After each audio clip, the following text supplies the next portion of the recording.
Winner takes it all. Winner takes it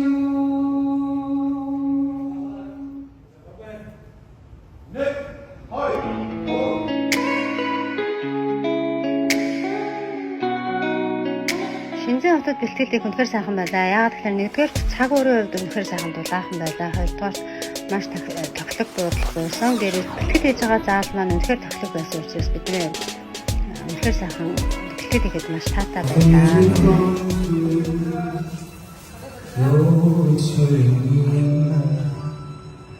Now it's history. The winner takes it all.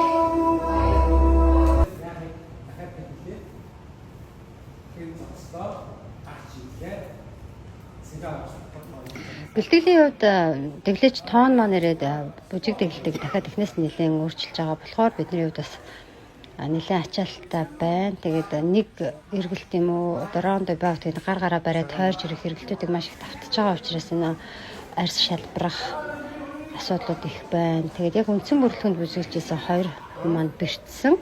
Нэг нь одоо хөлөө бэртсэн нөгөөхийнх нь гарныхаа савхан яснанда гэмтэл авсан. Ингээд дахиад орлон бүжиглэгчд маань орж бүжиглээд одоо нэг 5 хоногийн бэлтгэл хийх хугацаа үлдэж байна да. За тэгэхээр орлон бүжиглэгчид бол ямар чухал вэ гэдэг энэ жил үнэхээр их мэдэрлээ. Тэгээд гэмтэлтэй бэрхтээ тамирчид маань одоо эрүүл мэнд номер 1 учраас одоо цааш бүжиглэх боломжгүй болж байгаа маа. Тэгээд эргээд харах багтаа яаж тусалж байгаа вэ гэхээр яг анализ хийх, игнэ барь авах, одоо зэрэг их байдал дээр тамирчид маань одоо тусалж байна.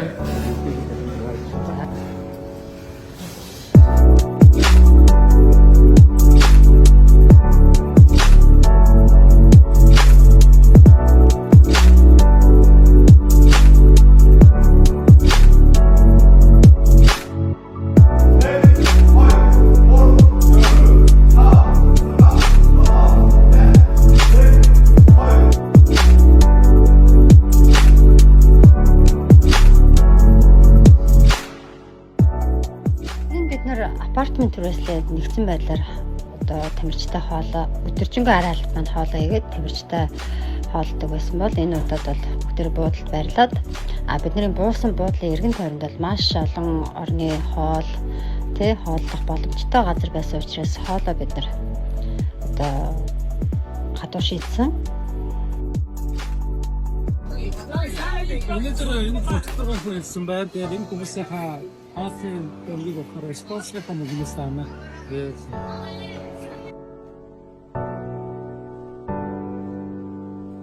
Хоолны үеэр бид нар бэлтгэл дээр тохиолдсон хөгжөлтэй зүйлүүдээ хөвчлээ ярих тий.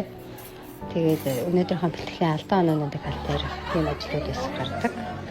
За манай хамтлагийн цэлмүү маань багаас яг хятад сургууль сурч ирсэн хүн. Тэгээд энд бид нар хэлний хувьд бол асуудалгүй байна. Цэлмүү маань бүх зүйлээр бидэрт орчуулга хийгээд явж байгаа. Одоо 18 настай хүн байгаа. Тэгээд шинжлэх хамгийн их өчтөр байсан. Одоо Хонконг энэ Бисмарт брэндийнхаа усуудаар жигдсэн дотороо жидрээд явж байгаа. Эндээс нэлээ материал хэлсэн хүс гадагшлуулах байгаа. Дотороо яа. Дотороо сараа. Дотороо гэсэн юм гэж. Дарахаараа нэг харигаа авчихсан. Гадагшаараа харигаа гаргаж ирээ. Өдөө би спортлохтой баярлалаа.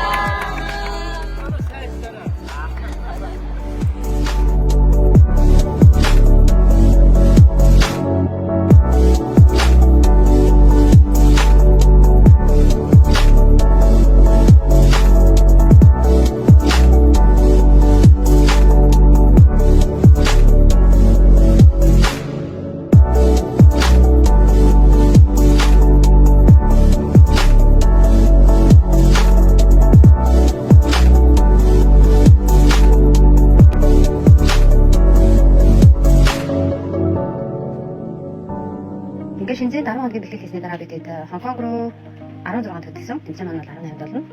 За хоёр улсын хэд байдаг учраас бид нэр галтаргаар явсан. Тэгээд яг нэг гайл дээр очиод шалгахад нэг хүүхд толгоны жамзаам төсний лаг байсан. Дээрээс нь одоо хуцаа ядлах хайч байсан. Тэгээд тэр болгоныг шалгасаар хагаад бид нар богоноос хавцраад 36 оны одоо богоны бэлтгэлийг бол ингээд шууд юу байсан алдаж байгаа гэдэг нь нэлийн дор хаяж одоо 3-4 цагийн өмнө очсон байхаар зохицуулж авахгүй бол бас ийм хүндрэлтэй асуудал гардаг байх нэ. Их атлеттай явж Хонконгт ирсэн. Яг ихэнгүүт яг дэлхийн мужийн спортын албаа гэсэн логотой зохион байгуулагчдын зүгээс тусаа зогсож ирсэн. Тэгэхээр баяртай байсан. Яг зарсан газараа хүрээд ирлээ.